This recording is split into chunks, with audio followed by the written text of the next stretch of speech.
Mémoires d'Elseneur de Franz Hellens. Édition Albin Michel, 1954. Chapitre 1. Je veux le dire en commençant, j'ai vécu plusieurs vies, autant qu'il fut en moi de personnes. Et la dernière, pas plus que les autres, je ne l'achèverai. Je suis mort plusieurs fois et ressuscité. Mourrai-je tout à fait après ma dernière aventure, cet hiver où je suis, saison de sable, de neige et de bois mort? Ma première naissance eut lieu entre les quatre murs d'une chambre bourgeoise. Deux fenêtres recueillaient le jour et la nuit, une rue étroite et populaire. On devait faire effort pour apercevoir le ciel. Plus facile de compter les pierres du pavé que les étoiles. Chose vraisemblable, dira-t-on. Jamais par les claires nuits d'été, un homme, fût-il berger d'Arcadie, n'est parvenu à compter les astres piqués au tableau noir. L'idée en est-elle venue à quelqu'un? Un jour que je m'étais mis en tête de le faire, j'exécutai en me penchant à la fenêtre, pour regarder en haut, une pirouette si singulière qu'il en résulta une entorse des muscles du cou.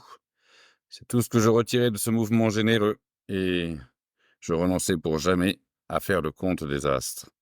J'ai conçu bien d'autres projets du même ordre, pour aboutir au même résultat. Ma mère n'eut pas de mal à me mettre au monde, bien que ma tête fût grosse et pesât lourd. Une de ces têtes, comme on en voit certains animaux à leur naissance. Son premier mouvement, en apercevant le résultat de 9 mois de pesanteur, fut d'épouvante. « Que va-t-il sortir d'une caboche de ce calibre ?» demanda-t-elle à l'accoucheur. « Sans doute un poète, » répondit naïvement le médecin. « Dieu m'en préserve !»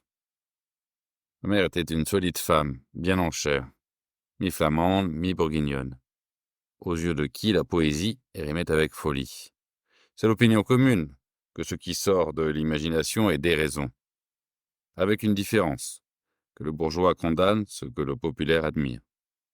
Le premier élève les épaules, l'autre s'étonne, tous deux s'accordent sur l'inutilité. Je fus sacré poète dès ma naissance. Parole de docteur ne tombe pas dans l'oreille d'un sourd.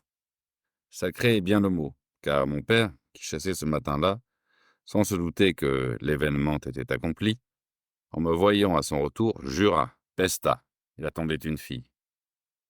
Et quand ma mère, qui avait dit « Dieu m'en préserve », lui répéta le mot du docteur, il renchérit. Un poète, j'eusse préféré une putain.